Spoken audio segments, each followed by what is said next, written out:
dari beberapa mitra itu memang ada kuotanya gitu. Jadi Betul. bisa dibilang kalau siapa yang cepat Dia dia dapat. dapat. Ya, benar. Dan dari situ kayak aku lihat wah ini kesempatan banget nih buat aku untuk develop skill aku nih, karena kalau kelamaan di kampus atau kelamaan belajar mungkin kayak ilmu aku bakal angus aja gitu. Jadi lebih tepatnya kita bisa tahu banyak hal dari yang kita pelajarin di kuliah dan bisa kita langsung implementasiin gitu ke dunia kerja.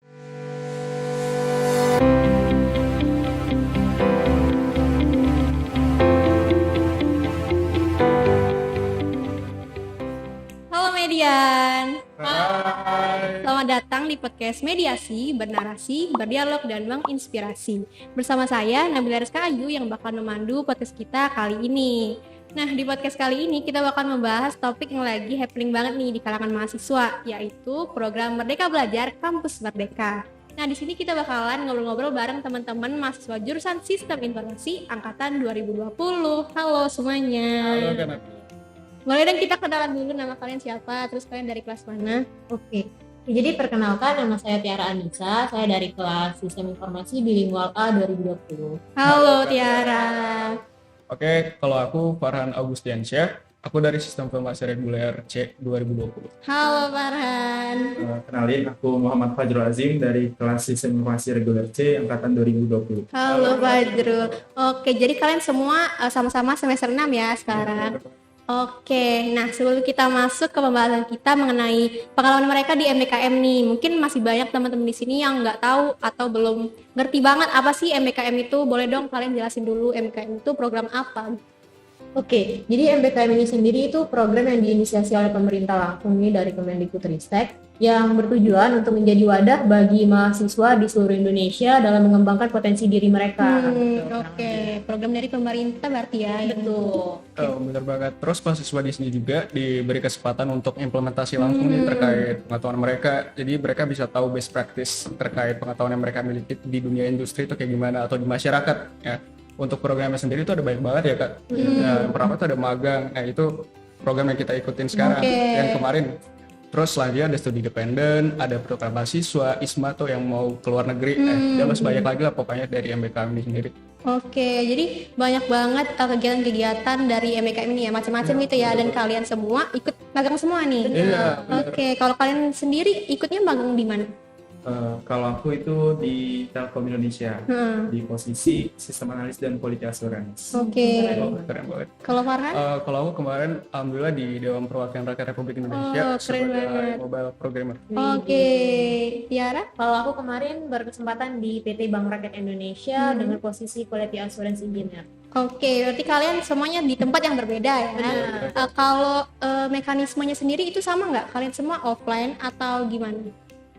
Itu sebenarnya tergantung mitra ya guys. Jadi kalau dari aku sendiri sih aku full offline ya, jadi onsite ke kantor. Oke, kalian hybrid? Kalau aku sendiri itu mitranya ngasih mekanisme secara hybrid, jadi kita bisa milih nih antara mau online ataupun mau offline ke office-nya gitu. Iya. Kalau aku sama seperti Kak Farhan tadi, hybrid.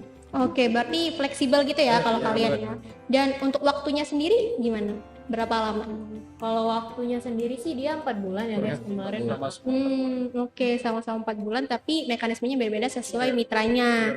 Oke, mungkin aku mau tanya dulu nih, awalnya gimana sih kalian tahu program ini, kayak ini ada pendaftaran gitu, terus kenapa sih kalian mau ikut yang magang gitu? Oke, kalau dari aku ada cutting sih yang ikut MBKM sebelumnya, jadi sempat sharing-sharing, searching lebih detail gitu tentang program MBKM ini gitu sih. Oke, kalau Farhan sendiri juga? Kalau aku sendiri awalnya nggak tahu sama sekali MBKM ini apaan sih. Tuh, taunya cuma pertukaran mahasiswa doang gitu, kayak kita pindah ke universitas lain, kita belajar tuh. Tapi di sistem informasi ini kan ada himpunan mahasiswa tuh. Ya, waktu itu aku sempat ikut di salah satu proker mereka, itu session KP tuh. Jadi ada salah satu cutting kita juga sama kayak Kak Fajrul itu nyampein terkait MBKM ini sendiri. Terus dari situ aku mulai searching, oh ternyata nggak aja pertukaran mahasiswa aja, ada magang dan masih banyak yang lainnya gitu. Dan dari situ kayak aku lihat wah ini kesempatan banget nih buat aku untuk develop skill aku nih, karena kalau kelamaan di kampus atau kelamaan belajar mungkin kayak ilmu aku bakal angus aja gitu. Gimana caranya aku bisa langsung implementasiin gitu sih. Jadi kayak ngedenger sharing yang awalnya pengen tahu tentang KP, jadi terinspirasi untuk ikut magang gitu ya. Oke, kalau Tiara sih sama juga. Kurang lebih sama sih, cuman kemarin itu aku tahu pertama banget itu dari sosial media. Jadi aku suka follow beberapa informasi gitu tentang akun-akun info, info perkuliahan gitu kan. Nah terus ada tuh muncul informasi tentang MBKM. Terus setelah searching, yang seperti dibilang Ika Farhan tadi itu punya banyak banget program kan. Jadi setelah dilihat-lihat tuh benefit, penjelasan dan lain sebagainya, akhirnya mutusin deh kayaknya aku lebih tepat untuk sekarang ini ikut magang deh gitu. Oke, jadi kalian tuh kayak intinya motifnya sama ya, kayak pengen mengimplementasikan apa yang udah kalian tahu di kuliah ini gitu. Oke, keren banget ya guys. Mungkin itu tadi gimana kalian awalnya tahu. Aku pengen nanya nih, di pengalaman kalian selama magang itu, kayak ada nggak sih pengalaman menarik yang nggak bisa kalian lupain selama ikut magang gitu? Ada nggak sih? Pengalaman menarik sih banyak ya pasti, teman-teman juga banyak. Tapi kalau dari aku sih seperti yang tujuan kita awal kan, jadi daftar magang ini rasanya tuh pengen mengimplementasikan gimana sih di dunia profesional secara langsung gitu. Kita kan di dunia kuliah, kita tahu ini belajar ini, tapi gimana sih penerapannya gitu di dalam dunia kerja langsung. Nah di situ jadi seperti ada suatu hal yang menarik tuh, oh ternyata ini nih yang dipelajari kemarin di kuliah gitu. Jadi lebih tepatnya kita bisa tahu banyak hal dari yang kita pelajarin di kuliah dan bisa kita langsung implementasiin gitu ke dunia kerja. Oke. Kalau Farhan sendiri sama? Kalau dari aku sendiri di luar dari hal itu ya mungkin pengalaman aku karena aku magangnya di lingkup pemerintahan, apalagi di DPR kemarin itu kita dikasih kesempatan buat ngikutin simulasi rapat paripurna gitu loh. Jadi di situ sekaligus aku belajar gimana DPR itu melakukan atau melaksanakan fungsinya. Di situ aku juga mengamati nih, oh ternyata mereka melakukan penggunaan teknologi itu secara baik, karena di situ kalau ada rapat-rapat itu biasanya setiap anggotanya dikasih dokumen atau naskah secara hard file itu. Nah dari situ mereka itu menerapkan namanya e-paper. Jadi mereka nggak lagi pakai hard file gitu, jadi tinggal scan barcode di meja resepsionis ruangan rapatnya. Dari situ mereka bisa langsung akses dokumen lampiran gitu di namanya tuh DMS DPR RI. Itu kayak Google Drive-nya versi DPR lah gitu. Jadi dari situ aku tahu oh ternyata penggunaan teknologi itu bisa sangat se-efektif itu di lingkungan pemerintahan untuk bisa meningkatin kinerja mereka kan. Terus juga untuk ngurangin resource penggunaan kertas, terus juga tenaga yang terlalu berlebih untuk bisa jadi bisa ngamatin langsung gitu ya di DPR itu gimana kerjanya. Keren banget ya, kayak ada barcode sendiri gitu. Kalau Fajrul gimana? Kalau untuk pengalaman sih tentunya masih banyak ya, karena memang kita di sini kan kerja di profesional lah. Nah, dimana mungkin kalau untuk di Telkom aku kemarin itu menggunakan metode kerja itu namanya Scrum. Di Telkom itu sendiri ada boardnya sendiri gitu kan buat mereka khusus. Jadi memang benar-benar koordinasinya itu di situ, mulai dari tugas yang akan dikerjakan ataupun tugas yang sudah dikerjakan mungkin, atau tugas yang mungkin masih ada revisi gitu kan. Jadi di situ full untuk koordinasinya. Juga untuk di Telkom ini sendiri pekerjaannya itu bisa dibilang fleksibel, cuman kita harus memang benar-benar siap dengan jika ada dadakan gitu. Itu dipaksa untuk bagaimana cara kita untuk manajemen risiko juga, juga kita harus bisa manajemen waktu yang baik, pekerjaan yang baik tuh kan. Karena kan untuk metode Scrum ini sendiri kan ada tenggat waktunya gitu dengan tugas yang diberikan kan. Nah selama tenggat waktu itu memang kita harus benar-benar mengatur jadwal kita dengan baik sendiri gitu sih cara mandiri. Oke, jadi kayak kalian nih dapat ini ya kayak profesional gimana caranya kerja di lingkungan profesional gitu ya. Pakai metode-metode tadi, kayak banyak banget soft skill dan hard skill yang kalian pakai gitu di dunia kerja ini. Keren banget. Itu mungkin termasuk benefit ya, jadi benefit yang kalian dapetin. Oke, kalau misal aku mau nanya, ada nggak sih? Tadi kan benefit tuh dapat ya, kesulitan gitu, kesulitan selama kalian menjalani program magang ini atau tantangannya nih. Oke, mungkin dari aku dulu ya. Boleh. Ya, Oke, kalau untuk tantangannya itu kan karena untuk aku kemarin itu hybrid dan kalau aku itu memang belum pernah onsite ke sana langsung, jadi full offline, full online maksudnya. Itu ketika ada yang dadakan gitu sih. Jadi tantangan itu harus benar-benar kita harus siap ready. Kalau ada tugas dadakan atau meeting dadakan harus siap gitu. Itu sih paling. Jadi diharuskan untuk benar-benar ngatur waktu dengan baik, dan juga kemarin sempat ada meeting bareng tim satu divisi, namun kebenaran dihubungin oleh mentor untuk ngerjain di tugas lain gitu, jadi harus bisa multitasking gitu. Iya.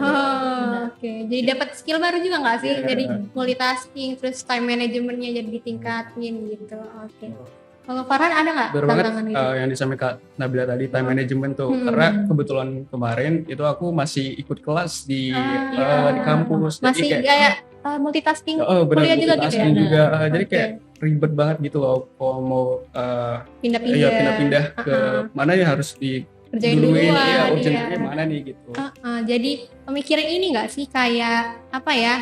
Kayak Double-double jadi. iya double kerja, terus kayak mana sih yang duluan prioritasnya gitu. Oke. Kalau Tiara?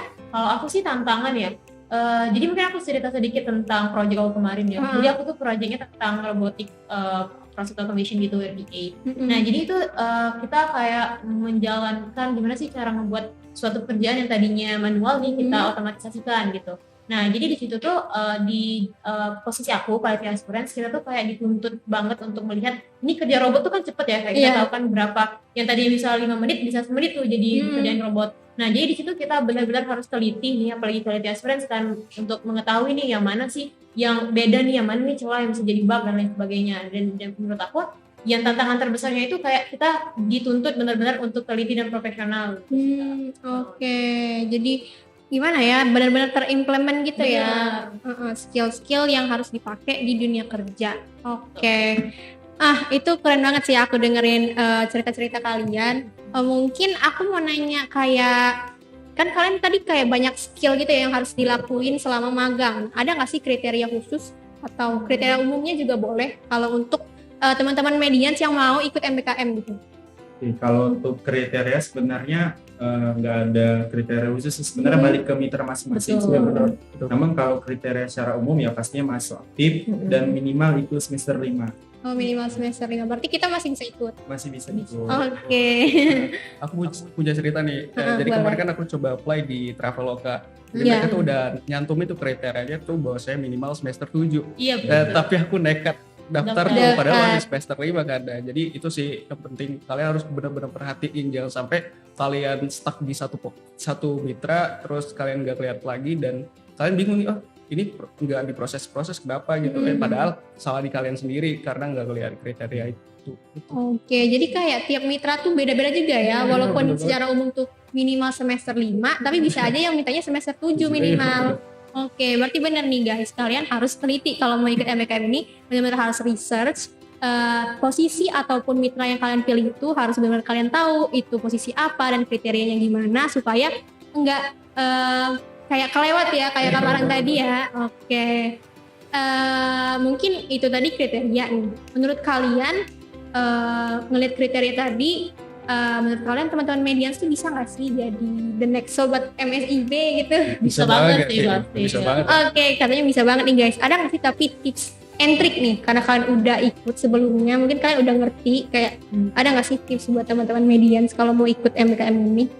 Kalau berbicara tips and trick sih pastinya banyak ya, teman-teman lainnya bisa searching di YouTube dan lain sebagainya. Cuman ini yang paling kayak jadi titik poin atau highlightnya banget tuh. Jadi kita setiap daftar itu kita ada nyantumin CV gitu. Nah jadi menurut aku tips and trick, kalian bisa cari tahu nih gimana sih CV yang baik gitu yang bisa diterima. Terus kalian dari sekarang tuh bisa tuh ikut-ikut kayak organisasi atau bootcamp yang bisa membuat kalian tuh punya nilai tinggi gitu, yang bisa akhirnya kalian cantumin di CV gitu, karena CV itu benar-benar jadi kayak nilai tarik banget ya bagi mitra gitu. Kalau dari aku itu sih mungkin. Bener banget, nambahin dari Kak Tiara tadi ya, CV itu portal utama kita dilirik sama mitra tempat kita apply. Jadi kalau CV kita berantakan atau yang nggak sesuai sama posisi kita apply ya, kita nggak bakal masuk ke proses selanjutnya. Terus ada lagi yang paling penting itu surat rekomendasi sama SPTJM. Jadi kalau kalian udah dengar kabar-kabar MBKM selanjutnya itu buka, itu segera untuk urus berkasnya.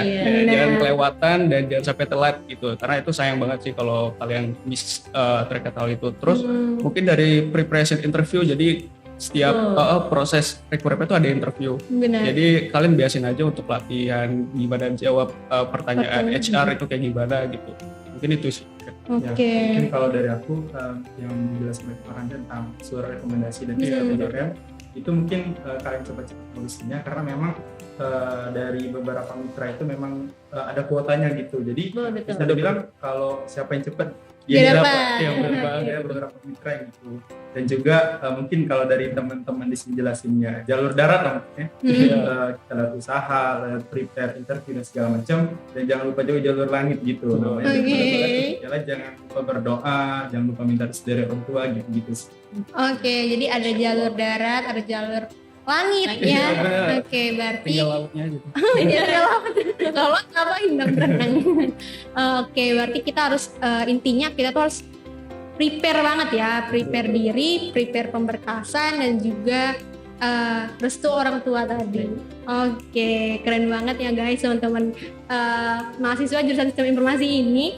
Mungkin udah banyak banget nih yang udah kita obrolin hari ini, mengingat waktu juga. Mungkin kita cukupkan dulu. Kalau misalnya teman-teman masih ada pertanyaan tentang MBKM ke teman-teman kita ini, boleh banget untuk DM Instagram Mediasi ataupun langsung komen di video ini. Terima kasih buat teman-teman narasumber yang udah menyempatkan waktunya sharing-sharing, insightful banget. Aku juga jadi banyak terinspirasi, jadi pengen ikut juga nih, ikut MBKM. Dan thank you juga buat penonton kita yang udah setia untuk nontonin podcast Mediasi dari episode pertama sampai episode kali ini. Nah, jangan lupa untuk stay tune terus dan nantikan keseruan-keseruan mediasi lainnya. Sampai jumpa lagi di podcast Mediasi selanjutnya. Mediasi, bernarasi, berdialog, dan menginspirasi. Dadah!